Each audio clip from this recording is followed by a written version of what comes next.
তো আজি আমি নতুন এটা চেপ্টাৰ আৰম্ভ কৰি আছোঁ যিটোৰ নাম হ'ল human health and disease. Human মানে মানুহ, হেল্থ মানে কি? হেল্থ মানে স্বাস্থ্য, আৰু ডিজিজ মানে ডিজিজ মানে বেমাৰ। তেতিয়াহ'লে আমি এইটো চেপ্টাৰত মানুহৰ স্বাস্থ্য আৰু মানুহৰ ৰোগৰ বিষয়ে অধ্যয়ন কৰিম। কিমান চনত কিমান কুৱেশ্যন এইটো চেপ্টাৰৰ পৰা আহিছিলে। এই চেপ্টাৰটো ইমান ইম্পৰ্টেণ্ট, প্ৰত্যেকটা মই যিকেইটা শ্লাইড ইয়াত দিম বা তোমালোকক দেখাম, প্ৰত্যেক শ্লাইডৰ পৰা কুৱেশ্যন আহি যায় আৰু সম্পূৰ্ণ চেপ্টাৰৰ পৰা এইটো কুৱেশ্যন আহে। এইটো চেপ্টাৰ এনেকুৱা এটা চেপ্টাৰ যোনটো টপিক আমি স্কিপ কৰিব নোৱাৰি।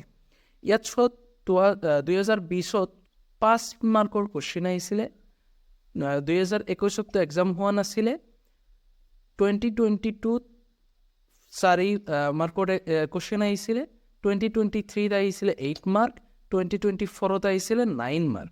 অ'কে, তো প্ৰত্যেক বছৰ চোৱা ইয়াৰ পৰা বহুত ডাঙৰ ডাঙৰ মাৰ্কৰ প্ৰশ্ন ইয়াৰ পৰা আহিছিলে। বহুত ইম্পৰ্টেণ্ট এটা চেপ্টাৰ হয় আৰু এই চেপ্টাৰটো বহুত ধুনীয়াকৈ বুজিব লাগিব আৰু পঢ়িব লাগিব। আৰু এই চেপ্টাৰটো তুমি স্কিপ কৰিব নোৱাৰা, কাৰণ ইয়াৰ পৰা 5ৰ পৰা 9লৈকে বা 5ৰ পৰা 10লৈকে কুৱেশ্যন অহাৰ চান্স থাকে। অ'কে, তো আমি আৰম্ভ কৰোঁ। হেল্থ মানে কি? মনত আগৰ দিনৰ মানুহবিলাকে হেল্থ মানে বুজিছিল কি?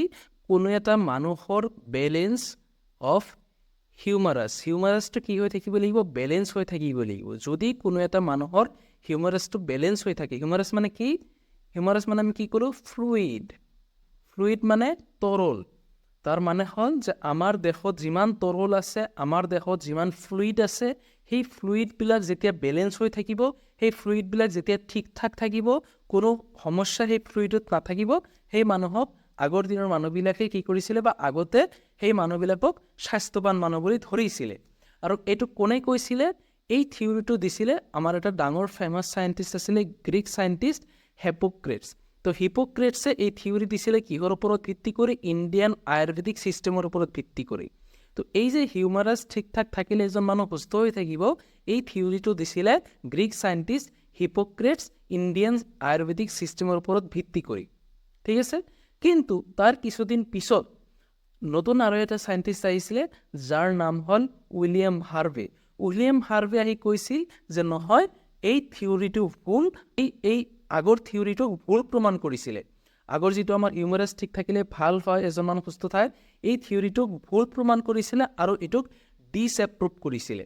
অ'কে, আগৰ যিটো থিয়ৰি হৈছিলে গুড হিউমাৰ থিয়ৰি, এই থিয়ৰিটোক আমাৰ উইলিয়াম হাৰ্ভে ডিছএপ্ৰুভ কৰিছিলে আৰু সি ডিস্কভাৰ কৰিছিলে ব্লাড চাৰ্কুলেশ্যন।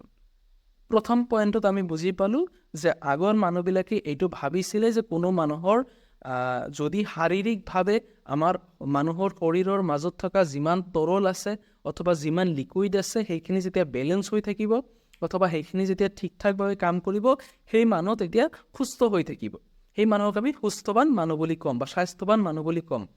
আৰু এই থিয়ৰিটো কোনে দিছিলে? এই থিয়ৰিটো দিছিলে আমাৰ গ্ৰীক চাইণ্টিষ্ট হিপোক্ৰেটছে এই থিয়ৰি কিহৰ ওপৰত ভিত্তি কৰি দিছিলে? ইণ্ডিয়ান আয়ুৰ্বেদা ছিষ্টেমৰ ওপৰত ভিত্তি কৰি দিছিলে।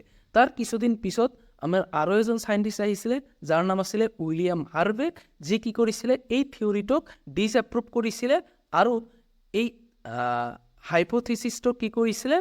সি এলাও কৰা নাছিলে, ইয়াক ভুল বুলি কৈছিলে আৰু সি নতুন এটা বস্তু আৱিষ্কাৰ কৰিছিলে। সি ডিস্কভাৰ কৰিছিলে কি? সি ডিস্কভাৰ কৰিছিলে ব্লাড চাৰ্কুলেশ্যন।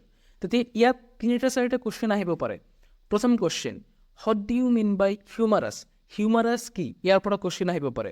তাৰপিছত আহিব পাৰে যে হিপোক্ৰেটছে কি থিয়ৰি দিছিলে আৰু কিহৰ ওপৰত ভিত্তি কৰি দিছিলে, এনেকুৱা প্ৰশ্ন আহিব পাৰে। তাৰপিছত আহিব পাৰে যে উইলিয়াম হাৰ্ভে কি ডিস্কভাৰ কৰিছিলে বা উইলিয়াম হাৰ্ভে কি আৱিষ্কাৰ কৰিছিলে।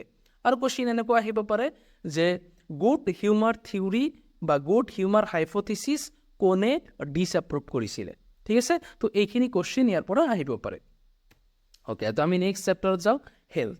তো হেল্থ কি? আমি আগৰ পৰা প্ৰথমৰ পৰাই এই যিটো আৰম্ভ কৰিছোঁ আমাৰ ক্লাছ কৰা, তাৰ পৰা আমি হেল্থ পঢ়ি আছোঁ যে কি হেল্থ এটা কি? Complete physical, mental, social well-being. যেতিয়া আমি ফিজিকেলভাৱে ঠিক থাকোঁ, শাৰীৰিকভাৱে সম্পূৰ্ণ সুস্থ থাকোঁ, মানসিকভাৱে সম্পূৰ্ণ সুস্থ থাকোঁ, ছ'চিয়েলভাৱে সামাজিকভাৱে সম্পূৰ্ণ সুস্থ থাকোঁ, তেতিয়া এজন মানুহক আমি হেল্ডি বুলি এতিয়া ইছেঞ্চিয়েল ফৰ গুড হেল্থ। এতিয়া আমি কি ইছেঞ্চিয়েল বস্তু আমাৰ লাগিব এটা গুড হেল্থ হৈ থাকিবলৈ হ'লে। এটা গুড হেল্থ আমাৰ যদি লাগে তেতিয়াহ'লে আমাৰ কি বস্তু মেইনটেইন কৰিব লাগিব। Number 1 balance diet. তো বেলেঞ্চ ডায়েট মানে হ'ল কি আমি যিখিনি বস্তু খাম, এটা যিখিনি ভাল বস্তুই খাওঁ অথবা যিকোনো বস্তুৱে আমি খাম, এই বস্তুখিনিত এটা বেলেঞ্চ থাকিব লাগিব। আমি কিমান পৰিমাণৰ খাই আছোঁ সেইটো চাব লাগিব। আমি যাতে আমি নৰ্মেলি সাধাৰণতে ভাত খাওঁ, আমি যাতে ভাতটো বেছি পৰিমাণৰ নাখাওঁ। আমি কিমান পৰিমাণৰ ভাত খাই আছোঁ তাৰ এটা নিৰ্দিষ্ট মাপ থাকিব লাগিব।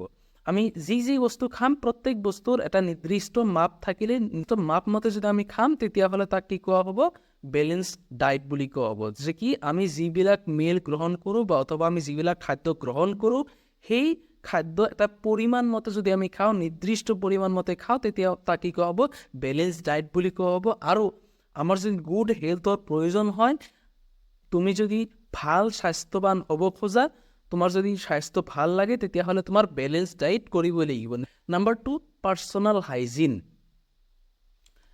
পাৰ্চনেল হাইজিনৰ কথা ক'লে আৰু কি ক'ম, আমাৰ বহুত এতিয়া ঠাণ্ডা আহি আছে, বহুত ল'ৰা ছোৱালীতে এনেকুৱা কৰিব যে এসপ্তাহ পিছে এদিন গা ধুব। ভাল স্বাস্থ্য আমাৰ যদি লাগে তেতিয়াহ'লে আমাৰ কি পাৰ্চনেল হাইজিন মেইনটেইন কৰিব লাগিব। আমি ৰেগুলাৰ আমাৰ শৰীৰক চাফা কৰি থাকিব লাগিব, ৰেগুলাৰ গা ধুব লাগিব, হাত মুখ ধুব লাগিব। যেতিয়া আমি বাহিৰৰ পৰা আহোঁ আমি সেইটোক চেনিটাইজ কৰিব লাগিব। আমাৰ হাত ভৰি যদি আমি পাৰোঁ চেনিটাইজ কৰা উচিত। তো এনেকৈ আমাৰ পাৰ্চনেল হাইজিনটো মেইনটেইন কৰা উচিত। আমি বেলেগ চেনিটাইজাৰ অথবা ফেচ ৱাছ যি হওক, তোমাৰ যি পাৰ্চনেল হাইজিনৰ বস্তু আছে সেইবিলাক ব্যৱহাৰ কৰি তুমি নিজক পৰিষ্কাৰ পৰিচ্ছন্ন ৰাখিব লাগিব। তেতিয়াহ'লে তুমি এটা ভাল স্বাস্থ্যৱান মানুহ হ'ব পাৰিবা। নেক্সট কি কৈছে, yoga for physical health and mental health. মানে তুমি শাৰীৰিক আৰু মানসিক দিশটো ঠিক ৰাখিবলৈ হ'লে তোমাৰ য়োগা কৰিব লাগিব। যদি তুমি য়োগা কৰিব নোখোজা তেতিয়া তুমি বেলেগ ব্যায়াম কৰিব পাৰা। যদি ব্যায়াম কৰিব নোখোজা তেতিয়াহ'লে ৰাতিপুৱা উঠি দৌৰিব পাৰা। তো তুমি যেনেকৈ তোমাৰ মেণ্টেল হেল্থ আৰু ফিজিকেল হেল্থ ঠিক ৰাখিব পাৰা সেনেকৈ তুমি কৰিব পাৰা। য়োগা, ব্যায়াম, ৰানিং, ৰাতিপুৱা মৰ্ণিং ৱাক এনেকুৱা কৰিব পাৰা। তেতিয়া তুমি এটা ভাল স্বাস্থ্যৱান জীৱন পাই যাবা। নাম্বাৰ 4 কৈছে কি এৱাৰনেছ এবাউট ডিজিজ। যিমান বেমাৰ আজাৰ আছে এই বেমাৰ আজাৰবিলাকৰ বিষয়ে আমাৰ জানিব লাগিব, এৱাৰনেছ হ'ব লাগিব, সচেতন হ'ব লাগিব যে কি বেমাৰৰ কাৰণে কি হয়। ধৰা আমি জানো যে কি মহে কামুৰিলে মেলেৰিয়া হয় বা মহে কামুৰিলে জ্বৰ হয়। তো এই যে আমি জানিলোঁ এইটোৱে হ'ল এৱাৰনেছ। তো আমাৰ এনেকুৱা যিমান যি বেমাৰ আছে কমন বেমাৰ বিশেষকৈ সেইবিলাকৰ বিষয়ে আমাৰ কি থাকিব লাগিব, এৱাৰনেছ থাকিব লাগিব। সেই বেমাৰবোৰৰ বিষয়ে জানিব লাগিব। তো আমাৰ এৱাৰনেছ এবাউট ডিজিজ থাকিব লাগিব। Number 5 proper disposal of waste. আমাৰ কি কৰিব লাগিব, যিমান ৱেষ্ট আমাৰ হাতত থাকে, যেনেকুৱা বটল, প্লাষ্টিকৰ বটলতো পানী খাবই নালাগে, তথাপি আমি খাওঁ। এতিয়া বাহিৰত গ'লে আমি প্লাষ্টিকৰ বটল ইউজ কৰোঁ। তো যদি আমি এনেকৈ যিমান ৱেষ্ট আমাৰ হাতত থাকিব বা যি ৱেষ্ট পেলনীয়া বস্তু থাকে সেইবিলাক আমাৰ নিৰ্দিষ্ট ডাষ্টবিন ব্যৱহাৰ কৰিব লাগে, সেই ডাষ্টবিনত পেলাই দিব লাগে। কিন্তু আমি এইটো বহুত কম কৰোঁ। আৰু আমাৰ বিশেষকৈ আমাৰ যিবিলাক চাৰিওফালৰ সেই ঠাইবিলাকত ভাল ডাষ্টবিন নাইও। চ' এইটো এটা ডাঙৰ দুখৰ বিষয়। তো যদি আমাৰ ওচৰত ভাল ডাষ্টবিন থাকে তেতিয়াহ'লে আমি কি কৰিম, সকলো সময়তে আমাৰ পেলনীয়া ৱেষ্ট বস্তুবিলাক কি কৰিম, আমি ডাষ্টবিনত পেলাই দিম। Next control of vectors. Vectors মানে বাহক। ভেক্টৰৰ এটা এক্সাম্পল যদি দিওঁ, আমি কি মহ এটা ভেক্টৰ হ'ব পাৰে। মানে যিয়ে বেমাৰ আজাৰ বহন কৰি লৈ যায় তাক আমি ইয়াত ভেক্টৰ্ছ বুলি ধৰিম। ঠিক আছে। তো কণ্ট্ৰল অফ ভেক্টৰ, যে তো আমাৰ যিমান ভেক্টৰ আছে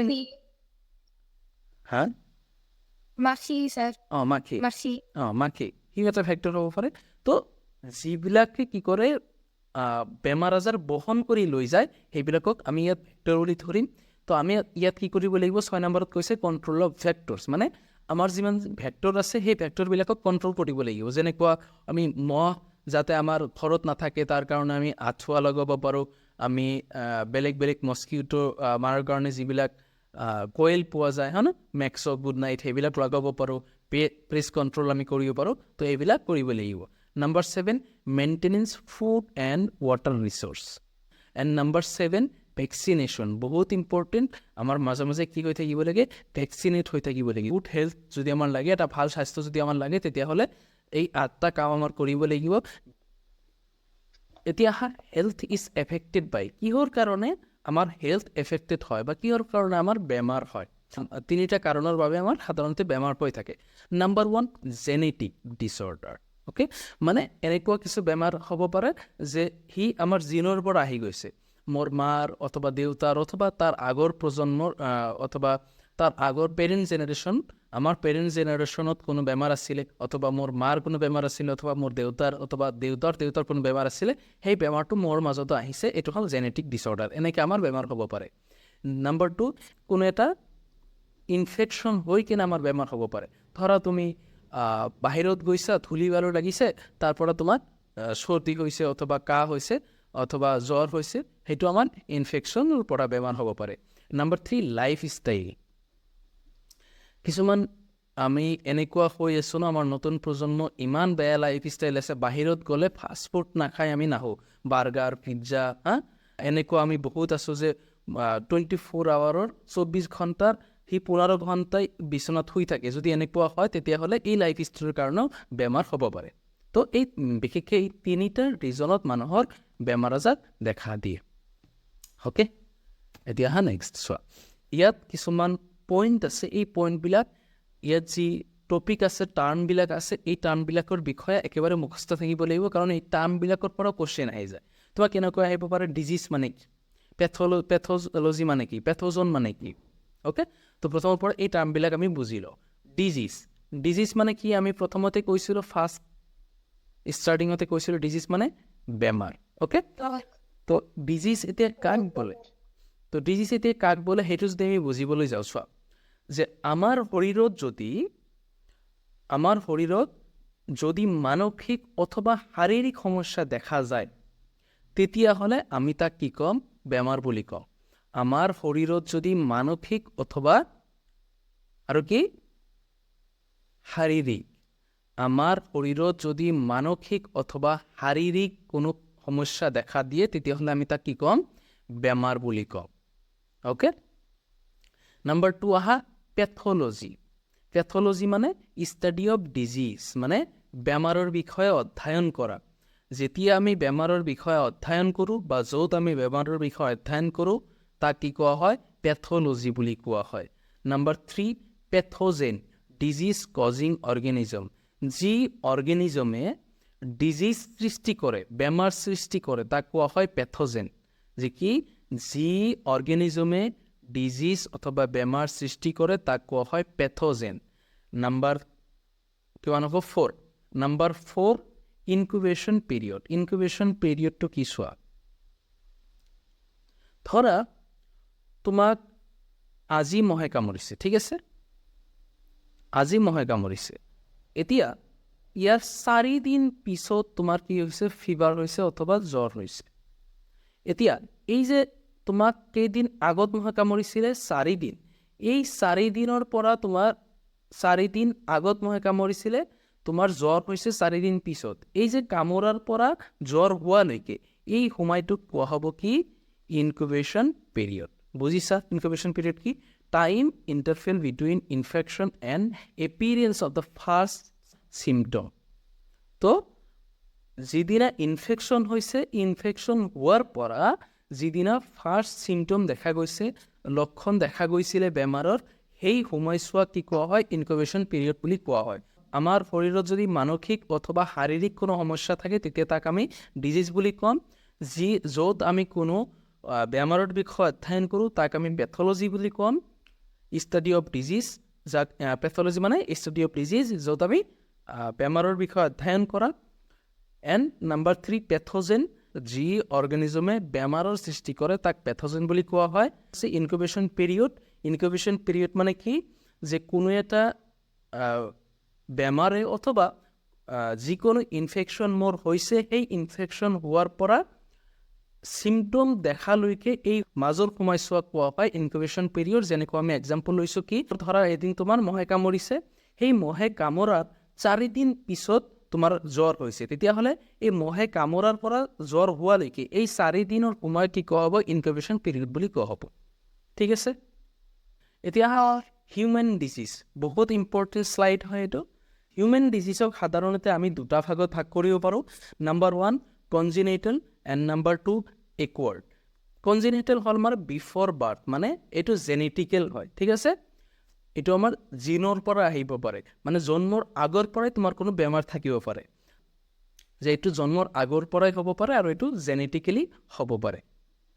এণ্ড একোৱাৰ্ড, একোৱাৰ্ড মানে পিছত, তোমাৰ এইটো হ'ল বিফৰ বাৰ্থ, জন্মৰ পিছত হ'ব পাৰে এইটো। অ'কে, জন্মৰ পিছত মানে তুমি জন্ম লৈছা, তাৰ পিছত তুমি বজাৰত গৈছা আৰু ধূলি বালু তোমাৰ নাকেৰে সোমাই গৈছে, তেতিয়া তোমাৰ জ্বৰ হৈছে, এইটো এটা একোৱাৰ্ড বেমাৰ। ঠিক আছে, আৰু এইটো লাইফ টাইমলৈকে থাকিব, এইটো একেবাৰে কিবা লাইফ টাইম হয়। তুমি যিমান দিন জীয়াই থাকিবা, তুমি যিমান দিনলৈকে জীয়াই থাকিবা, ইমান দিনলৈকে এই বেমাৰ হৈ থাকিব। অ'কে, এতিয়া এই একোৱাৰ্ডক আমি আৰু দুটা ভাগত ভাগ কৰিব পাৰোঁ, ইনফেকচিয়াছ আৰু নন ইনফেকচিয়াছ। নন ইনফেকচিয়াছটো কি হয়, এইটো স্প্ৰেড নহয়, এজনৰ পৰা আনজনৰ মাজত নাযায়। ইয়াত যদি আমি বেমাৰবিলাক চাওঁ, তেতিয়াহ'লে আমি চাব পাৰোঁ এলাৰ্জি, কেঞ্চাৰ, ডিফিচিয়েঞ্চি, ভিটামিনৰ ডিফিচিয়েঞ্চি অথবা আইৰণৰ ডিফিচিয়েঞ্চি তাত হ'ব পাৰে। এইবিলাক আমাৰ নন ইনফেকচিয়াছত। আৰু যদি আমি ইনফেকচিয়াছত চাওঁ, ইনফেকচিয়াছক আমি আৰু দুটা ভাগত ভাগ কৰিব পাৰোঁ। এজনৰ পৰা আনজনৰ হয়, এনেকুৱা বেমাৰ যি এজনৰ পৰা আনজনৰ হয়, তাক কোৱা হয় কণ্টেজিয়াছ। কণ্টেজিয়াছৰ এটা এক্সাম্পল হ'ব পাৰে লেপাৰিছ, যিটোৰ এক্সাম্পল আমি যদি কওঁ, তেতিয়াহ'লে আমি ক'ব পাৰোঁ ছালৰ বেমাৰ। আৰু নন কণ্টেজিয়াছৰ যদি আমি কথা কওঁ, তেতিয়াহ'লে এইডছ, যিটো এটা ফাটেল ডিজিজ হয়। এই ফাটেল ডিজিজটো এনেকুৱা, এইটো মৃত্যুলৈকে থাকিব, লেডছ টু ডেথ, একেবাৰে মৃত্যুলৈকে তোমাৰ এই বেমাৰটো থাকি যাব, বেমাৰ ট্ৰেন্সফাৰ হ'ব পাৰে। তো আমাৰ মোড অফ ট্ৰান্সমিশ্যন যদি আমি চাওঁ, এনেকুৱা হ'ব পাৰে যে ইয়াৰ ড্ৰপলেটৰ কাৰণে হ'ব পাৰে। অ'কে, ইয়াৰ ড্ৰপলেটৰ কাৰণে হ'ব পাৰে। তোমালোকে কাৰোবাৰ ওচৰত গৈছা, সি তোমাৰ ওপৰত হাঁচি মাৰি দিছে, তেতিয়াহ'লে তাৰ পৰা তোমাৰ বেমাৰ হৈ যাব পাৰে। তুমি কাৰোবাৰ বেমাৰ হৈ আছে, তুমি তাৰ লগত গৈ ডাইৰেক্ট হেণ্ডশ্বেক কৰি দিছা। অ'কে, তো এনেকৈ ডাইৰেক্ট কণ্টেক্ট, এইটো ডাইৰেক্ট কণ্টেক্টৰ এক্সাম্পল। তোমাৰ বেমাৰ হৈ যাব পাৰে। তুমি এনেকুৱা ফুড খাইছা অথবা এনেকুৱা কোনো ৱাটাৰ খাইছা, যাৰ পৰা তোমাৰ বেমাৰ হ'ব পাৰে। আচ্ছা, কোনোবাই ক'ব পাৰিব ন, ৱাটাৰৰ পৰা হোৱা এটা বেমাৰ, পানীৰ পৰা হোৱা এটা বেমাৰ, পানীৰ পৰা পোৱা এটা বেমাৰৰ নাম ক'ব পাৰিব? ছালৰ বেমাৰ হয়, আৰু কমন এটা বেমাৰ কলেৰা। অ'কে, আৰু হ'ব কলেৰা কলৰ কৰমণ। আৰু হ'ব পাৰে এনেকুৱা হ'ব পাৰে যে কোনো এটা ভেক্টৰৰ পৰা তোমাৰ কোনো বেমাৰ হৈছে। অ'কে, ভেক্টৰ মানে বাহক, তো কোনো এটা বাহকৰ পৰা তোমাৰ বেমাৰ হৈছে, তো এনেকৈ তোমাৰ বেমাৰ হ'ব পাৰে। তো মনত থাকিব, পিকচাৰবিলাক মই দি দিছোঁ ধুনীয়াকৈ, মনত থাকিব ন? তো এতিয়া আমি ডিজিজ কেইটামান আমি পঢ়িম। কিছুমান ডিজিজ আমাৰ NCERT দি আছে। প্ৰথম যি প্ৰকাৰ আমাক দি আছে, সেইটো হ'ল কি বেক্টেৰিয়েল ডিজিজ। তো সাধাৰণতে বেক্টেৰিয়েল ডিজিজক আমি দুটা ভাগত ভাগ কৰিব পাৰোঁ। নাম্বাৰ 1 হ'ল কি টাইফয়েড, এণ্ড নাম্বাৰ 2 নিউমনিয়া। তেতিয়াহ'লে বেক্টেৰিয়েল ডিজিজক আমি সাধাৰণতে দুটা ভাগত ভাগ কৰিব পাৰোঁ, নাম্বাৰ 1 টাইফয়েড আৰু নাম্বাৰ 2 নিউমনিয়া। এতিয়া আমি টাইফয়েডৰ বিষয়ে যদি অলপ অধ্যয়ন কৰোঁ, তো এই টাইফয়েড কেনেকৈ হয়? এই টাইফয়েড এটা বেক্টেৰিয়াৰ কাৰণে হয়, যি বেক্টেৰিয়াৰ নাম হ'ল কি সালমনেলা টাইফি। তেতিয়াহ'লে টাইফয়েড কিহৰ কাৰণে হয়? টাইফয়েড এটা বেক্টেৰিয়াৰ কাৰণে হয়, যিহেতু আমি কি পঢ়ি আছোঁ, বেক্টেৰিয়েল ডিজিজ পঢ়ি আছোঁ। চ' যি বেক্টেৰিয়াৰ নাম হ'ল সালমনেলা টাইফি। এতিয়া যদি আমি মোড অফ ট্ৰান্সমিশ্যনৰ কথা আমি কওঁ, যে কেনেকৈ আমাৰ টাইফয়েড হয়, আমাৰ টাইফয়েড হোৱাৰ মেইন কাৰণ কি ফুড এণ্ড ৱাটাৰ। আমি যিবিলাক বস্তু খাওঁ, সেই যদি আমি কোনো এনেকুৱা বেয়া বস্তু খাওঁ য'ত এই বেক্টেৰিয়াটো আছে, যি খাদ্যৰ মাজত এইবিলাক বেক্টেৰিয়া পোৱা যায়, সেই বেক্টেৰিয়া সেই খাদ্যৰ পৰা, সেই পানীৰ পৰা আমাৰ কি হ'ব পাৰে? টাইফয়েড বেমাৰ হ'ব পাৰে। যেনেকুৱা ধৰা, তুমি যদি বাহিৰৰ কিবা বস্তু খোৱা, বহুত মানুহ এনেকুৱা আছে যেতিয়া বাহিৰৰ কোনো বস্তু খায় সিহঁতৰ টাইফয়েড হৈ যায়। অ'কে, আমাৰ স্মল ইণ্টেষ্টাইনৰ পৰা আমাৰ বেলেগ বেলেগ যিমান বডি পাৰ্ট, আমাৰ টাইফয়েড বেমাৰখন স্মল ইণ্টেষ্টাইনৰ পৰা আমাৰ সম্পূৰ্ণ বডি পাৰ্টত বা আমাৰ সম্পূৰ্ণ শৰীৰত সিঁচৰিত হৈ যায়। টাইফয়েডৰ যদি চিমটম আমি কওঁ, তেতিয়াহ'লে টাইফয়েডৰ চিমটম কি বা টাইফয়েডৰ লক্ষণ কি? টাইফয়েডৰ যিটো মেজৰ লক্ষণ, তোমালোকে সকলো সময়তে এইটো দেখিবলৈ পাৰিবা যে কি টাইফয়েড হ'লে এই লক্ষণটো দেখা দিব। প্ৰথম যিটো আমি কৈছোঁ জ্বৰটো কণ্টিনিউৱাছ জ্বৰ থাকে, কিমান 39ৰ পৰা 40 ডিগ্ৰী চেলচিয়াছ। তো টাইফয়েড হ'লে প্ৰধান যিটো লক্ষণ দেখা দিয়ে সেইটো হ'ল কি 39ৰ পৰা 40 ডিগ্ৰী চেলচিয়াছলৈকে কণ্টিনিউৱাছ ফিভাৰ থাকিব তাৰ কি হ'ব হেডেক হ'ব হেডেক মানে মূৰৰ বিষ আৰু তাৰ কনষ্টিপেশ্যন হ'ব কনষ্টিপেশ্যন মানে কষ্ঠকাঠিন্য হ'ব তাৰ কি খোৱাৰ অনীহা হ'ব খোৱাৰ অনীহা মানে বুজি পোৱা ন খাবলৈ ইচ্ছা নোযোৱা তেতিয়াহ'লে তাৰ কি হ'ব খাবলৈ ইচ্ছা নাযাব নেক্সট বমি ভাৱ তো বমি ভাৱ হ'ব পাৰে তাৰপিছত কি উইকনেছ বা দুৰ্বল লাগিব পাৰে ঠিক আছে তেতিয়াহ'লে কি যদি টাইফয়েডৰ বিষয়ে আমি কি পঢ়িলোঁ আমি চালোঁ কি যে টাইফয়েড এটা বেক্টেৰিয়াৰ বাবে হয় যি বেক্টেৰিয়াৰ নাম হ'ল সাইমনেলা টাইফি এই টাইফয়েডটো কিহৰ বাবে হয় মোড অফ ট্ৰান্সমিশ্যন কি ইয়াৰ মোড অফ ট্ৰান্সমিশ্যন হ'ল কি ফুড এণ্ড ৱাটাৰ আমাৰ সাধাৰণতে খাদ্যৰ পৰা এই বেমাৰ হোৱা দেখিবলৈ পোৱা যায় এই বেমাৰ আমাৰ স্মল ইণ্টেষ্টাইনৰ পৰা আমাৰ সম্পূৰ্ণ বডি পাৰ্টত বা আমাৰ সম্পূৰ্ণ শৰীৰত সিঁচৰিত হৈ যায় ইয়াৰ চিমটমৰ কথা যদি আমি কওঁ তেতিয়াহ'লে আমি চাম কি ই কণ্টিনিউৱাছ জ্বৰ হৈ থাকে 39ৰ পৰা 40 ডিগ্ৰী চেলচিয়াছলৈকে ই হেডেক হয় মূৰৰ বিষ হয় কষ্ঠকাঠিন্য হয় খোৱাৰ অনীহা হয় খাবলৈ ইচ্ছা নাযায় আমাৰ বমি ভাৱ হয় আৰু কি হয় শৰীৰ দুৰ্বল অনুভৱ হয় বা উইকনেছ হয় যদি এইখিনি টাইফয়েড লক্ষণ দেখা দিয়াৰ পিছতো টাইফয়েডৰ যদি আমি চিকিৎসা নকৰোঁ তেতিয়াহ'লে সিভিয়াৰ কেছ হৈ যাব পাৰে সিভিয়াৰ কেছত কি হ'ব পাৰে আমাৰ ইণ্টেষ্টাইনৰ মাজত কি হ'ব হলৰ সৃষ্টি হ'ব সৰু কি হ'ব বিন্দাৰ সৃষ্টি হ'ব তেতিয়াহ'লে আমাৰ কি কৰিব লাগিব আমাৰ ভেকচিনেশ্যন কৰিব লাগিব আমাৰ ভেকচিন ল'ব লাগিব পাৰ্চনেল হাইজিন মেইনটেইন কৰিব লাগিব সকলো সময়তে খোৱাৰ আগত বা খোৱাৰ পিছত আমাৰ ভালকে হাত ভৰি ধুব লাগিব সাধাৰণতে আমি খোৱাৰ আগত এটা হাত ধুওঁ কিন্তু সাধাৰণতে দুটা হাতে ধুব লাগে খোৱাৰ আগত আৰু খোৱাৰ পিছত দুবাৰে হাত ধুব লাগে চেনিটাইজ নিজক কৰিব লাগে তো এইবিলাক পাৰ্চনেল হাইজিন মেইনটেইন কৰিব লাগে আৰু আমি এইটো কেনেকৈ টেষ্ট কৰিম আমাৰ এটা টেষ্ট আছে উইডাল টেষ্ট বুলি কয় এই টেষ্টটো কৰি আমি টাইফয়েড বেমাৰটো আমি গম পাব পাৰোঁ যে আমাৰ টাইফয়েড আছে নে নাই আমি যদি ট্ৰিটমেণ্টৰ কথা কওঁ তেতিয়াহ'লে আমাৰ এণ্টিবায়'টিক ল'ব লাগিব যিমান বেক্টেৰিয়েল ডিজিজ আছে তাৰ কাৰণে আমাৰ কি এণ্টিবায়'টিক্সে ল'ব লাগে তো ইয়াত এটা নাম তুমি দেখা পাইছা মেবি এই নামটো হ'ল কি মেৰী মালন আৰু এটা নামেৰে জনা যায় বা ইয়াৰ আৰু এটা নাম হ'ল কি টাইফয়েড মেৰী বুলি কোৱা হয় অ'কে তো ই মেৰী মালন কি আছিলে ই এজন প্ৰফেশ্যনেল কুক আছিলে আমেৰিকাত এটা কুক আছিলে যিয়ে মানুহৰ ঘৰত ৰন্ধা বঢ়াৰ কাম কৰিছিলে তাৰ নাম কি আছিলে মেৰী মেলন আছিলে সি প্ৰফেশ্যনেলি কুক আছিলে সি বহুত মানুহৰ ঘৰত ৰান্ধিছিলে কিন্তু সি কি কৰা নাছিলে সি পাৰ্চনেল হাইজিন মেইনটেইন কৰা নাছিলে সি যেতিয়া খোৱা লোৱা বনাই আছিলে সি নিৰ্দিষ্ট চাফ চিকুণ হৈ খোৱা বনোৱা নাই সি খোৱাৰ ৰান্ধাৰ সময়তে কাহিছিলে তাৰ কাহ আহিলে কাহ দিছিলে অপেনলি সি সাঁচি দিছিলে তো এনেকৈ সি পাৰ্চনেল হাইজিন মেইনটেইন নকৰাৰ কাৰণে হাত ভৰি ভালকৈ ধোৱা নাছিলে সি বস্তু পাতি ৰান্ধিছিলে অ'কে সেই বস্তু পাতিবিলাকত ভালকৈ পৰিষ্কাৰ কৰা নাছিলে তাৰ কাৰণে আমেৰিকাত দেখা গৈছিলে কি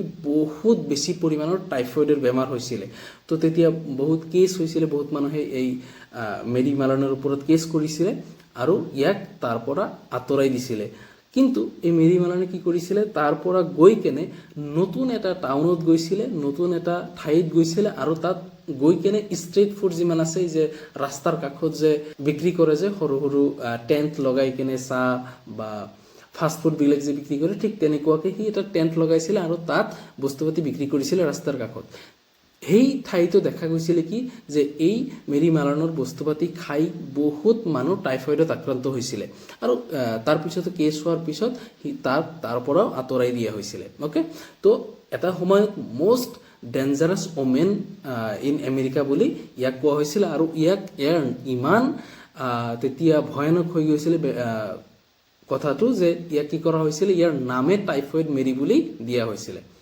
তো আমি যদি টাইফয়েডৰ কথা কওঁ যদি আমি টাইফয়েড হয় তেতিয়াহ'লে আমি ইয়াত এটা বস্তু চাম যে আমাৰ টাঙত এনেকুৱা হোৱাইট কালাৰৰ লেয়াৰ দেখা দিয়ে যদি আমাৰ টাইফয়েড হয় ঠিক আছে আৰু আমাৰ বডিত এনেকুৱা ৰেছ দেখা দিয়ে আৰু যদি আমি ইয়াৰ চিমটমৰ কথা যদি কওঁ তেতিয়াহ'লে কি হ'ব আমি চালোঁ অলৰেডি টাইফয়েডৰ চিমটম ফিভাৰ হ'ব বমি ভাৱ হ'ব হেডেক হ'ব তাৰপিছত তোমাৰ কি পেইন হ'ব পেটৰ বিষ হ'ব খোৱাৰ অনীহা আহিব খাবলৈ ইচ্ছা নাযাব আমাৰ কি মাংসপেশী বিষাব তাৰপিছত আমাৰ কাহ হ'ব পাৰে শৰীৰ দুৰ্বল লাগিব পাৰে অ'কে তো এইবিলাক বেমাৰ আমাৰ হ'ব পাৰে আৰু আমাৰ কোষ্ঠকাঠিন্য হ'ব পাৰে তো যদি আমাৰ টাইফয়েড হয় এইবিলাক আমি দেখিব পাৰোঁ এজ এ চিমটম হিচাপে ঠিক আছে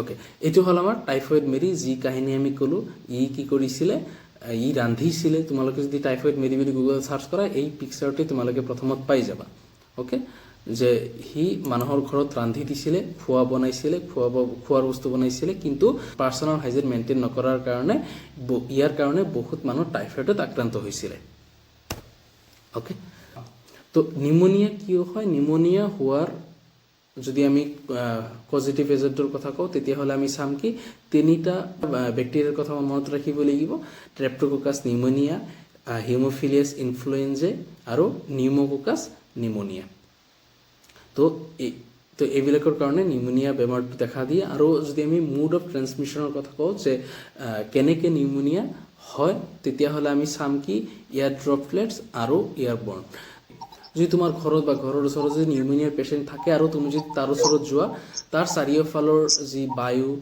বা তাৰ ওচৰত থকাৰ কাৰণে তোমাৰো নিউমনিয়া হৈ যাব পাৰে অ'কে তো যেতিয়া কাৰোবাৰ নিউমনিয়া হয় তেতিয়া তাৰ ওচৰৰ পৰা যদি তাৰ ওচৰত যদি যাব লাগে তেতিয়াহ'লে ভালকৈ মাস্ক লগাই যাব লাগে তো ডাইৰেক্ট তাৰ ওচৰত যাব নালাগে ঠিক আছে লোকেশ্যন এফেক্টেড বা ক'ত ই এফেক্ট কৰে লোকেশ্যনৰ কথা যদি কওঁ আমি আমাৰ এলভলাই যিটো আছে আমাৰ এলভলাইখন কি হৈ যায় ফিল আপ হৈ যায় উইথ ফ্লুইড কিছু তৰলেৰে আমাৰ এলভলাইখন ফিল আপ হৈ যায় কেনেকৈ হৈ যায় মই তোমাক দেখাওঁ ৰ'বা এইটো চোৱা এইটো আমাৰ নিউমনিয়া আমাৰ এইটো হাওঁফাওঁ এইটো আমাৰ নৰ্মেল হাওঁফাওঁ যদি আমি কওঁ এইটো আমাৰ নৰ্মেল হাওঁফাওঁ আৰু এইটো নিউমনিয়াৰ পেচেণ্টৰ হাওঁফাওঁ চোৱা কিছু অংশ ভৰি আছে ন কিছু তৰলেৰে দেখা পাইছা অঁ এই যে এনেকৈ কি হৈ যায় আমাৰ এই হাওঁফাওঁটো কি হৈ যায় কিছু লিকুইডৰ সহায়েৰে এইটো ফিল আপ হৈ যায় আমাৰ এলভলাইটো এনেকৈ লিকুইডৰ সহায়েৰে ফিল আপ হৈ যায় এতিয়া যদি আমি কওঁ যে নিউমনিয়াৰ কি চিমটম দেখা পাওঁ প্ৰথম আমি চিমটম নিউমনিয়াৰ দেখা পাম কি ইয়াত কি হয় ফিভাৰ হয় জ্বৰ হয় ইয়াত আমাৰ ঠাণ্ডা অনুভৱ হয় ট্ৰাইডনেছ মানে শৰীৰ দুৰ্বল লগা বা ভাগৰ লাগে ডিফিকাল্ট ইন ব্ৰিডিং বহুত গুৰুত্বপূৰ্ণ চিমটমছ আমাৰ কি উশাহ লোৱাত কষ্ট হয় অ'কে সি উশাহ ল'ব নোৱাৰে উশাহ লোৱাত কি হয় কষ্ট হয় তাৰপিছত আমাৰ কি হয় বমি ভাৱ হয় আৰু আমাৰ কফ হয় তেতিয়াহ'লে আমি নিউমনিয়াৰ কি চিমটম চালোঁ বা নিউমনিয়াৰ কি লক্ষণ চালোঁ জ্বৰ হয় তাৰপিছত আমাৰ ঠাণ্ডা অনুভৱ হয় ঠাণ্ডা লাগে আমাৰ শৰীৰ দুৰ্বল হৈ যায় উশাহ নিশাহ লোৱাত অসুবিধা হয় বমি ভাৱ হয় আৰু কফ হয় ঠিক আছে লক্ষণবিলাক কিন্তু আহে যে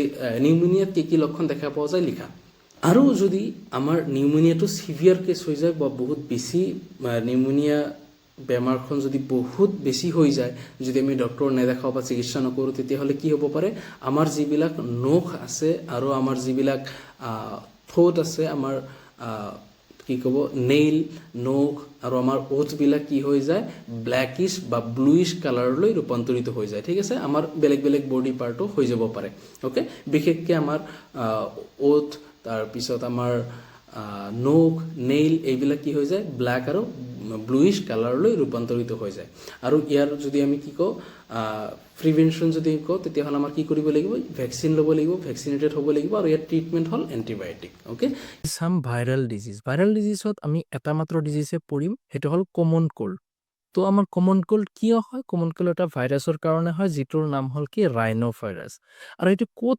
এফেক্ট কৰে ক'ত কৰে nose and cold respiratory passages okay নাকত কৰে আৰু ৰেছপিৰেটৰী পেজেছত এই এফেক্ট কৰে আমাৰ যদি কমন কোল্ড হয় তেতিয়াহ'লে আমাৰ কি হোৱা দেখা যায় প্ৰথম আমাৰ হোৱা দেখা যায় যে কি নাক বন্ধ হৈ যোৱা হয় ন এইটো আমি সকলোৱে অনুভৱ কৰিছোঁ আমাৰ নাক বন্ধ হৈ যায় ডিছচাৰ্জ হয় নাকৰ পৰা হয় ন নজল ডিছচাৰ্জ হয় অথবা আমি নাকৰ পৰা পানী ওলোৱা ক'ব পাৰোঁ তাৰপিছত আমাৰ চৰ থ্ৰোট হয় মানে আমাৰ কি হয় ডিঙিত খচখচনি ভাৱ হয় ন তাৰপিছত আমাৰ কি হয় মাত ভাঙা দেখা যায় আমাৰ মাত ভাঙি যায় বা মাত বহা তাৰপিছত আমাৰ কফ দেখা যায় কাহ হয় তাৰপিছত হেডেক হয় ট্ৰাইডনেছ মানে আমাৰ যেনেকুৱা শৰীৰ ট্ৰাইড হৈ থাকে বা দুৰ্বল হৈ থাকে এনেকুৱা দেখা যায় তো আমাৰ চিমটমবিলাকৰ মনত ৰাখিব লাগিব তেতিয়া এইটো হ'ল কি কমন কোল্ড আমাৰ ডিজিজৰ নাম হ'ল কমন কোল্ড হয় ৰাইনো ভাইৰাছৰ কাৰণে আৰু ই এফেক্ট কৰে ক'ত নোজ এণ্ড কোল্ড ৰেছপিৰেটৰী পেজেছত ই এফেক্ট কৰে আৰু ইয়াৰ চিমটমছৰ কথা যদি আমি কওঁ তেতিয়াহ'লে আমি ক'ব পাৰোঁ কি নাক বন্ধ হৈ যোৱা নাকৰ পৰা পানী ওলোৱা ডিঙিত খচখচনি অনুভৱ হোৱা মাত ভাঙি যোৱা বা মাত বহি যোৱা আমাৰ কাহ হোৱা মূৰ ঘূৰণি অথবা হেডেক হোৱা, টায়াৰ্ডনেছ হোৱা অথবা আমাৰ কি শৰীৰ দুৰ্বল হোৱা, ঠিক আছে? সেইখিনি বস্তু চিমটম অফ কমন কল্ডৰ কথা যদি কওঁ আমি কফ হয়, কাহ হয়, গলত খচখচনি হয়, চ'ৰ থ্ৰ'ট হয়, জ্বৰ আহে, হেডেক হয় ন? তাৰপিছত আমাৰ নাকৰ পৰা পানী ওলায়। তো এইবিলাক আমাৰ চিমটমছ। অ'কে, নেক্সট আহে আমাৰ প্ৰট'জোৱান ডিজিজ। তো প্ৰট'জোৱান ডিজিজত আমি দুটা ডিজিজ পঢ়িম। Number 1 malaria and number 2 amoebiasis. তো আমি মেলেৰিয়াত আহোঁ। There are 61 species of plasmodium. প্লাজমডিয়ামৰ 61 স্পিচিছ পোৱা যায়, ঠিক আছে? প্লাজমডিয়ামৰ 61 স্পিচিছ আছে, তাৰ পৰা অনলি 4 স্পিচিছ কজ মেলেৰিয়া। তাৰ পৰা মাত্ৰ 4টা স্পিচিছেহে মেলেৰিয়া ক্ৰিয়েট কৰিব পাৰে। 61 স্পিচিছ প্লাজমডিয়াম আছে, তাৰ পৰা মাত্ৰ 4টা স্পিচিছৰ পৰাহে আমাৰ মেলেৰিয়া হ'ব পাৰে। সেই 4টা কি? প্লাজমডিয়াম ভাইভেক্স, প্লাজমডিয়াম ফেলচিপেৰাম আৰু আমাৰ প্লাজমডিয়াম মেলেৰিয়া, প্লাজমডিয়াম অভেল। তো ইয়াত সকলোতকৈ ইম্পৰ্টেণ্ট আমাৰ এই লাইনটো প্লাজমডিয়াম ফেলচিপেৰাম। প্লাজমডিয়াম ফেলচিপেৰামটো মষ্ট ইম্পৰ্টেণ্ট আৰু এইটো মষ্ট ডেঞ্জাৰাছ। ইয়াৰ পৰা নেটত বহুত মাজে মাজে কুৱেশ্যন আহি থাকে যে most fatal and most dangerous মেলেৰিয়াৰ ডিজিজ আছে, সেইটোত কি, ঠিক আছে? তো এইটো মনত ৰাখিব লাগিব, প্লাজমডিয়াম ফেলচিপেৰাম, এইটো আমাৰ মনত ৰাখিব লাগিব, ঠিক আছে? আৰু ইয়াৰ যিটো ভেক্টৰ কি আমি সকলোৱে জানো, আমি সৰুৰ পৰা এইটো চাই আহিছোঁ বা শুনি আহিছোঁ যে কি আমাৰ ভেক্টৰ হ'ল ফিমেল এনফিলিছ মস্কিউটো। অ'কে, তেতিয়াহ'লে ইয়াত আমি কি বস্তু চালোঁ যে কি প্লাজমডিয়ামৰ 61 স্পিচিছ পোৱা যায়, তাৰ পৰা মাত্ৰ 4টা স্পিচিছৰ পৰাহে মেলেৰিয়া হয়। Number 1 Plasmodium vivax, number 2 Plasmodium falciparum, number 3 Plasmodium malaria and number 4 Plasmodium Oval. আৰু এইটোৰ ভেক্টৰ কি, এইটো কিহৰ কোনে এইটোক বহন কৰে? এইটোক বহন কৰে আমাৰ ফিমেল এনফিলিছ মস্কিউটিঅ, ঠিক আছে? এতিয়া ইয়াত দুটা হোষ্ট পোৱা যায়। Number 1 primary host and number 2 secondary host. Primary হোষ্টৰ কথা যদি কওঁ, প্ৰাইমাৰী হোষ্ট কি? ফিমেল এনফিলিছ মস্কিউটো, যিটো ছেক্সুৱেল চাইকেল হয়, আৰু ছেকেণ্ডাৰী হোষ্ট হ'ল আমাৰ হিউমেন, যিটো এছেক্সুৱেল চাইকেল হয়, ঠিক আছে? ইনফেক্টিভ ষ্টেজ হ'ল স্পৰজইড। আৰু যদি ইয়াৰ চিমটমৰ বিষয়ে আমি কওঁ, ইয়াৰ লক্ষণৰ বিষয়ে যদি কওঁ, এইটো এনেকুৱা দেখা যায় যে এবাৰ জ্বৰ আহিছে, আকৌ ঠিক হৈছে, আকৌ জ্বৰ আহিছে, আকৌ ঠিক হৈছে, এনেকৈ চলি থাকে। ঠিক তেনেকুৱা ইয়াতো লিখা আছে যেনেকুৱা চিল ফিভাৰ, প্ৰথমত নৰ্মেল সাধাৰণ জ্বৰ আহে, তাৰপিছত হাই ফিভাৰ, তাৰপিছত চুইটিং বা ঘামি যোৱা, তাৰপিছত ঘামি যায়, তাৰপিছত টেম্পাৰেচাৰ নৰ্মেলত আহি যায়। ঠিক আকৌ এনেকৈ চাইকেলটো ঘূৰি থাকে। ইয়াৰ প্ৰিভেনশ্যনৰ কথা যদি কওঁ, তেতিয়াহ'লে আমি মস্কিউটো ৰেপ্লিকেণ্ট লগাব পাৰোঁ, যেনেকুৱা গুড নাইট লগাব পাৰোঁ, তাৰপিছত কইল লগাব পাৰোঁ। আজিকালি আমি দেখা পাইছোঁ যে মহ ইমান বেয়া পৰ্যায়ত গুচি গৈছে যে আমাৰ যি কইল থাকে ন, সেই কইলৰ ওপৰতো মহ বহি থাকে।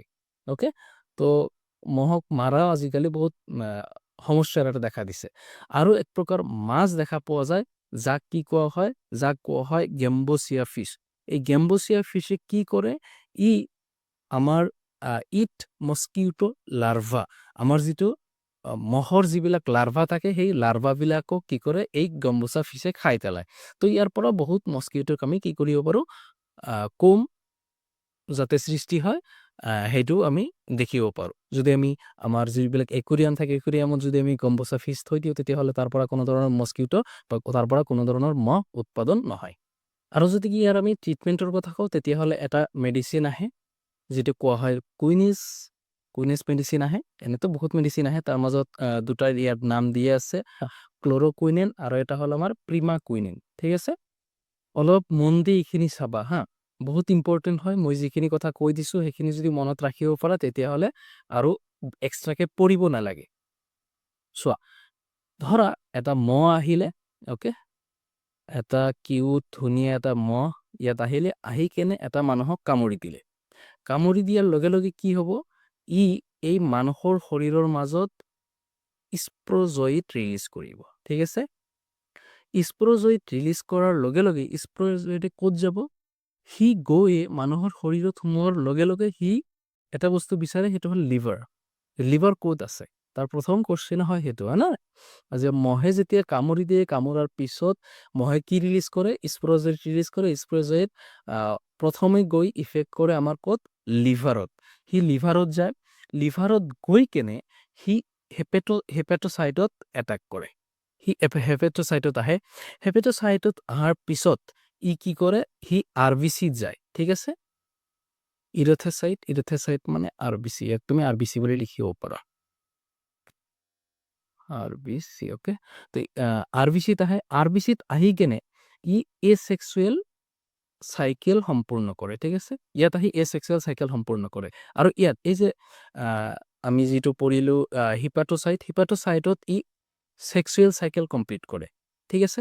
তাৰপিছত সি এছেক্সুৱেল চাইকেল কমপ্লিট কৰাৰ পিছত এইখিনিত কি হয়, ইয়াত RBCত হিমোগ্ল'বিন থাকে। এতিয়া ই কি কৰে, এই হিমোগ্ল'বিনত থকা RBCক হিম'জয়িনলৈ পৰিৱৰ্তন কৰি দিয়ে। এই হিমোগ্ল'বিনত থকা RBCত থকা হিমোগ্ল'বিনক হিম'জয়িনলৈ পৰিৱৰ্তন কৰি দিয়ে, ঠিক আছে। হিম'জয়িনলৈ পৰিৱৰ্তন কৰি কেনে এইটো কি হয়, সি নতুন গেমেট সৃষ্টি কৰে, মেল গেমেট আৰু ফিমেল গেমেট, ঠিক আছে। আৰু এটা কথা, এই যে আমি পঢ়িলোঁ যে আমাৰ কি কৰে, হিমোগ্ল'বিনক হিম'জয়িনলৈ ৰূপান্তৰিত কৰে, আৰু এই হিম'জয়িনৰ কাৰণেই মানুহৰ মেলেৰিয়া হ'লে জ্বৰ আহে, তাৰপিছত আকৌ ঠিক হৈ যায়, আকৌ জ্বৰ আহে, আকৌ ঠিক হয়, এনেকুৱা হৈ থাকে এই হিম'জয়িনৰ কাৰণে, ঠিক আছে। আৰু এই যে তাৰপিছত কি বনালে, ইহঁতে গেমেট বনালে, হয় নে? এই হিম'জয়িন হোৱাৰ পিছত কি বনালে, গেমেট বনালে। গেমেট বনাই কেনে এই গেমেটবিলাক, মেল গেমেট আৰু ফিমেল গেমেট আমাৰ সম্পূৰ্ণ বডিত সিঁচৰিত হৈ থাকে, তেজৰ সহায়েৰে। আৰু তাৰপিছত কোনো বেলেগ মহ এটা আহিলে, আহি কামুৰি দিলে, কামুৰি দিয়াৰ পিছত সেই মহৰ মাজতো এই মেল গেমেট আৰু ফিমেল গেমেট তাৰ মাজত গ'ল, আৰু সি তাৰ মাজত আকৌ গৈ কেনে নতুন এটা চাইকেল সৃষ্টি কৰিব, আকৌ নতুনকে সি স্প'ৰজয়িড বনাব, তাৰপিছত বেলেগ যদি মানুহক কামুৰে আকৌ চাইকেলটো এনেকে ৰিচাইকেল হৈ থাকিব। ইয়াত আৰু এটা কথা, ধৰা এইখিনি বস্তু হৈ গ'ল আমাৰ শৰীৰত, এই গেমেট বনালে, মেল গেমেট ফিমেল গেমেট বনালে, কিন্তু যদি কোনো বেলেগ মহ আহি কামুৰি নিদিয়ে তেতিয়াহ'লে কি হ'ব, তেতিয়াহ'লে এই মেল গেমেট আৰু ফিমেল গেমেট কেইদিনমান পিছত অট'মেটিক আমাৰ ব্লাডৰ পৰা নাইকিয়া হৈ যাব। ইয়াত ইমান টেনশ্যন ল'বলগীয়া নাই, ঠিক আছে। আৰু এবাৰ মই বুজাই দি আছোঁ, চোৱা, ইয়াত আৰু অলপ সহজকে বুজাই দিয়ে। ইয়াত চোৱা, আমাৰ ধৰিলোঁ কোনো এটা মস্কিটোৱে আমাক কামুৰি দিলে, মস্কিটো বাইট কৰিলে, ঠিক আছে। এতিয়া মস্কিটো বাইট কৰাৰ লগে লগে মহে কামুৰি দিয়াৰ লগে লগে মহৰ যি আমাৰ চেলাইভাৰী গ্ল্যান্ড থাকে তাৰ পৰা স্প'ৰজয়িড কি হয়, মানুহৰ মাজত সোমাই যায়। আৰু এই স্প'ৰজয়িডৰ এই ষ্টেজখিনি কোৱা হয় ইনফেকশ্যন ষ্টেজ, ঠিক আছে। মহে কামুৰি দিছে, মহে কামুৰি দিয়াৰ লগে লগে আমাৰ মহৰ যি চেলাইভাৰী গ্ল্যান্ড আছিলে তাৰ পৰা আমাৰ স্প'ৰজয়িডত আহিছে, আৰু এই স্প'ৰজয়িডৰ এইখিনি ষ্টেজক কোৱা হয় ইনফেকশ্যন ষ্টেজ। আৰু এই স্প'ৰজয়িড মানুহৰ শৰীৰৰ ভিতৰত গৈছে, মানুহৰ শৰীৰৰ ভিতৰত যোৱাৰ লগে লগে এই স্প'ৰজয়িড ক'ত যাব, লিভাৰত যাব। ক'ত যাব, লিভাৰত যাব। লিভাৰত কি আছে, আমাৰ হিপাট'চাইট আছে, তাত গৈ কেনে ই ছেক্সুৱেল চাইকেল কমপ্লিট কৰিব, তাৰ পৰা ব্লাডৰ সহায়ত RBCত যাব, RBCত গৈ কেনে সি আমাৰ যি হিমোগ্ল'বিন আছে, হিমোগ্ল'বিনক হিম'জয়িনলৈ পৰিৱৰ্তন কৰিব, আৰু এই পৰিৱৰ্তন কৰাৰ পিছত সি গেমেট বনাব, মেল গেমেট আৰু ফিমেল গেমেট, এই দুটাই সি গেমেট বনাব। গেমেট বনোৱাৰ পিছত এই গেমেটখন আমাৰ শৰীৰত সিঁচৰিত হৈ থাকিব তেজৰ সহায়েৰে সম্পূৰ্ণ বডিত। তাৰপিছত বেলেগ কোনো মহ আহি আমাক কামুৰি দিব, কামুৰি দিয়াৰ পিছত সেই মহৰ ভিতৰত কি হ'ব, এই গেমেট যাব, যিটো মহৰ গাট হেল্থত গুচি যাব, ঠিক আছে। মহৰ গাট হেল্থত গুচি যাব, আৰু তাত গৈ কেনে সি ছেক্সুৱেল চাইকেল কমপ্লিট কৰিব, আৰু তাত গৈ কেনে ফাৰ্টিলাইজ কৰি সি তাত জাইগটত যাব, জাইগটৰ পৰা আকৌ সি আমাৰ যিটো কি আছিলে স্প'ৰজয়িড আছে সেইটো তৈয়াৰ কৰিব, আকৌ মস্কিটোৱে যদি, সেই মহে যদি কাৰোবাক কামুৰি দিয়ে, আকৌ চাইকেলটো চলি থাকিব। ইয়াত এই যে আমি যে ইটো দিছো ন, লাইনখন দিছো, এই লাইনত এইখিনি বস্তু হৈ আছে মানুহৰ মাজত, যিটো আমি কৈছো হিউমেন হোষ্ট, এইখিনি হৈ আছে মানুহৰ মাজত, যিটোক আমি কওঁ ছেকেণ্ডাৰী হোষ্ট, আৰু এইখিনি হৈ আছে মস্কিটোৰ ভিতৰত বা মহৰ ভিতৰত, যাক আমি কওঁ প্ৰাইমাৰী হোষ্ট।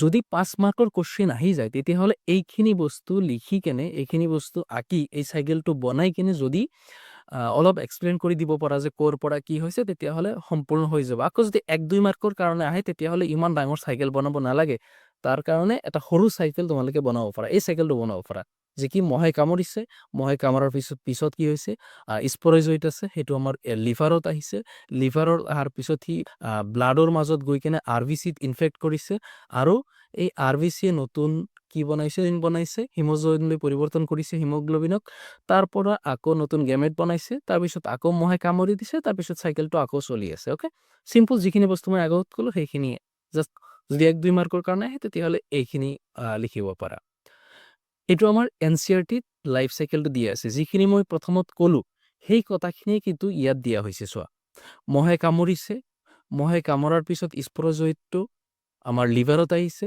লিভাৰত আহি কেনে কি কৰিছে ইয়াৰ পৰা RBCত আহি কেনে এইটো আমাৰ ব্লাডত মাজত গৈ কেনে এছেক্সুৱেল চাইকেল কমপ্লিট কৰিছে তাৰ পৰা সি RBCত আহিছে RBCত অহাৰ পিছত সি হিমোগ্লোবিনক হিমোজইনলৈ ৰূপান্তৰিত কৰিছে হিমোজইনলৈ ৰূপান্তৰিত কৰি তাৰ পৰা সি কি বনাইছে সি মেল আৰু ফিমেল গেমেট বনাইছে এই গেমেটখন আকৌ কোনো মহে যেতিয়া কামুৰি দিছে তেতিয়া তাৰ গাৰ্ড হেল্থত গুচি গৈছে তাৰ পৰা সি ফাৰ্টিলাইজেশ্যন কৰিছে যিটো সেক্সুৱেল ফাৰ্টিলাইজেশ্যন হয় তাৰ পিছত ইয়াত আকৌ নতুনকৈ ফাৰ্টিলাইজেশ্যনৰ পিছত সি নতুনকৈ স্পৰজইড বনাইছে যি স্পৰজইড আকৌ নতুনকৈ যদি কোনো মহে এই মহে কাৰোবাক কামুৰে নতুনকৈ এই চাইকেলটো চলি থাকিব এইখিনি আমাৰ হিউমেন হোষ্ট আৰু এইখিনি হ'ল মস্কিউটো হোষ্ট ঠিক আছে মেলেৰিয়া লাইফ চাইকেলটো কমপ্লিট এতিয়া আহা আমিবিগাছিছ ইয়াৰ পজিটিভ এজেণ্ট হ'ল এণ্ড আমিবা ইষ্ট লিটিকা ইয়াৰ যদি আমি মোড অফ ট্ৰেন্সমিশ্যনৰ কথা কওঁ তেতিয়াহ'লে আমি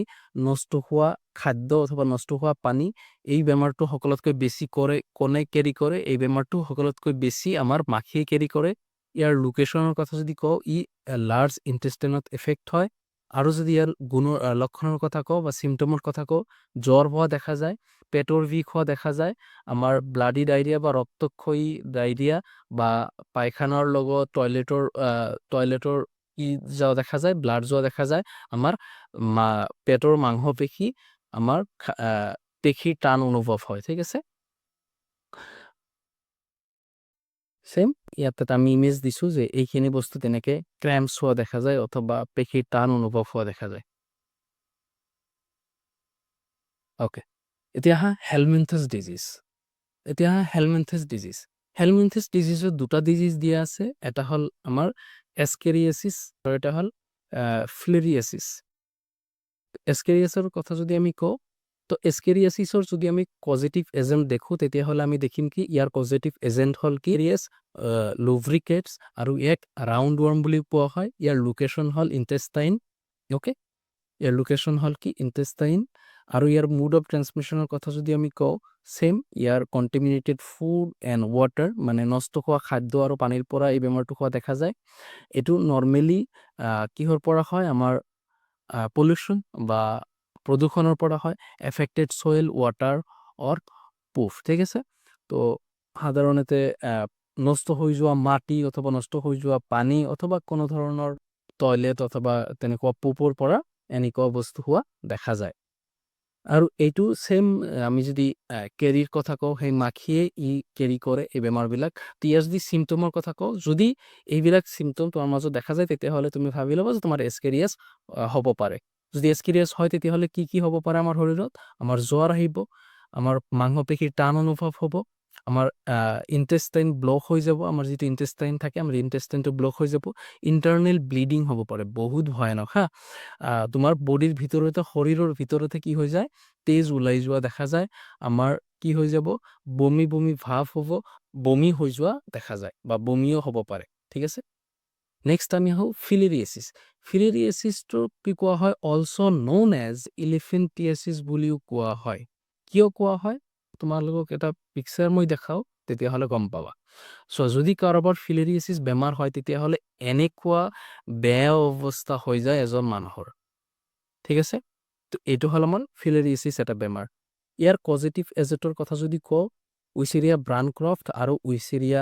মালাই হ'ল ইয়াৰ পজিটিভ এজেণ্ট আৰু ইয়াৰ যদি আমি ভেক্টৰৰ কথা কওঁ ইয়াৰ যদি বাহকৰ কথা কওঁ তেতিয়াহ'লে এইটো হ'ল আমাৰ কি কিউলেক্স মস্কিউটো তো ইয়াৰ ভেক্টৰ হ'ল কিউলেক্স মস্কিউটো বা কিউলেক্স মহ আৰু ইয়াৰ যদি কেনেকুৱা হয় যেতিয়া কিউলেক্স মস্কিউটিয়ে বা কিউলেক্স মহে যেতিয়া ইয়াক বাইট কৰাৰ লগে লগে এইটো কি হৈ যায়, ক্ৰনিক ইনফেকশ্যন হৈ যায়। অ'কে, ক্ৰনিক ইনফেকশ্যন হয়, ই হৈ যায় আমাৰ লৱাৰ লেম্ফ নোডছ, আমাৰ যিটো লৱাৰ লেম্প থাকে আৰু আমাৰ যিটো জেণ্টেল এৰিয়া থাকে, এইটো কি হৈ যায়, বহুত বেয়া ধৰণৰ গ্ৰ' হয়, গ্ৰ'জ ডিফৰ্মেটলি, মানে যিকোনো ধৰণৰ হ'ব পাৰে, ইয়াৰ কোনো লিমিট নাই। বিভিন্ন টাইপৰ বা বিভিন্ন আকৃতিৰ আমাৰ লয়াৰ লেম্পছ আৰু জেণ্টেল এৰিয়া পৰিৱৰ্তন হোৱা দেখা যায়। ঠিক আছে, এতিয়া আহা ফাংগাল ডিজিজ। ফাংগাল ডিজিজ এনচিআৰটিত এটা ডিজিজে দিয়া আছে, সেইটো হ'ল ৰিং ৱাৰ্ম। তো ৰিং ৱাৰ্ম ইয়াত তোমালোকে দেখি আছা যে কেনেকৈ অলপ শুকান হৈ যায়, আমাৰ যিটো স্কিন থাকে স্কিনটো অলপ শুকান হৈ যায়। তো এনেকুৱা আমাৰ ৰিং ৱাৰ্ম হয়। আগতে বেছিভাগ সৰু থাকোঁতে আমাৰ বেছিভাগৰে হৈছিলে। এতিয়া যদি আমি ৰিং ৱাৰ্মটো কিয় হয় সেইটো যদি অলপ বুজিবলৈ চেষ্টা কৰোঁ, যে কি যিবিলাক ঠাইত অলপ হিউমেড থাকে, অলপ ভিজা থাকে, তেনেকুৱা ঠাইত এই ৰিং ৱাৰ্ম হোৱা দেখা যায়।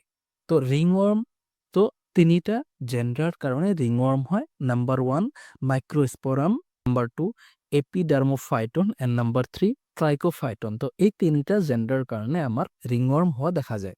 আৰু কি এইটো most common infection in human, মানৱ দেহত হোৱা এইটো বহুত সাধাৰণ আৰু কমন এটা বেমাৰ দেখা পোৱা যায়। যদি ইয়াৰ চিমটমৰ বিষয়ে কথা কওঁ, তেতিয়াহ'লে ইয়াত সাধাৰণতে আমি ইচিং হোৱা দেখা যায়, অলপ খজুৱনি হোৱা দেখা যায়, আৰু অলপ ডিছকমফৰ্ট হোৱা আমাৰ পৰিলক্ষিত হয়। অ'কে, তো মোড অফ ট্ৰেন্সমিশ্যনৰ কথা যদি কওঁ, যে কেনেকৈ ট্ৰেন্সফাৰ হয় এজনৰ পৰা আনজনক বিয়পে, কেনেকৈ এই ৰোগটো বিয়পে, কিছু অবজেক্টৰ দ্বাৰা এই ৰিং ৱাৰ্মটো বিয়পে, যেনেকুৱা ক্লথ, অথবা তুমি যদি কাৰোবাৰ চিৰণি ব্যৱহাৰ কৰিছা, কিবা এটা যিকোনো বস্তু এজনৰ ৰিং ৱাৰ্ম হৈছে, তাৰ ব্যৱহাৰ কোনো এটা বস্তু যদি তুমি ব্যৱহাৰ কৰা, তোমাৰ হ'ব পাৰে। তেনেকুৱা কিছু অবজেক্টৰ পৰা তোমাৰ ৰিং ৱাৰ্ম হ'ব পাৰে। তো এইটো সাধাৰণতে ক'ত হয়? এইটো সাধাৰণতে তোমাৰ স্কিন, নেইলছ অৰ স্ক্লেপ, এনেকুৱা ঠাইত এই ৰিং ৱাৰ্ম হোৱাটো দেখা যায়। এতিয়া আমি চাওঁ যে কেনেকৈ আমি এই ৰিং ৱাৰ্মৰ পৰা ৰক্ষা পাব পাৰোঁ, যে কি কাম কৰিলে আমি যাতে কি কাম আমি কৰিব লাগে যাতে আমাৰ এই ৰিং ৱাৰ্মটো নহয়। তো প্ৰথম আমাৰ কৰিব লাগিব, পাৰ্চনেল হাইজিন আমাৰ মেইনটেইন ৰাখিব লাগিব, আমাৰ বডি সকলো সময়তে ক্লিন ৰাখিব লাগিব, আমি যিবিলাক খাদ্য খাওঁ, ড্ৰিংকিং ৱাটাৰ, ফুড, ভেজিটেবল, এইবিলাক পৰিষ্কাৰ পৰিচ্ছন্ন কৰি আমাৰ আমাৰ খাব লাগিব। কোনো পাব্লিক হাইজিনো তুমি তোমাৰ পেচাব পায়খানা সকলো ঠাইতে কৰিব নালাগে। ড্ৰিংকিং ৱাটাৰ থাকে, ড্ৰিংকিং ৱাটাৰবিলাক আমাৰ পৰিষ্কাৰ পৰিচ্ছন্নকৈ খাব লাগিব।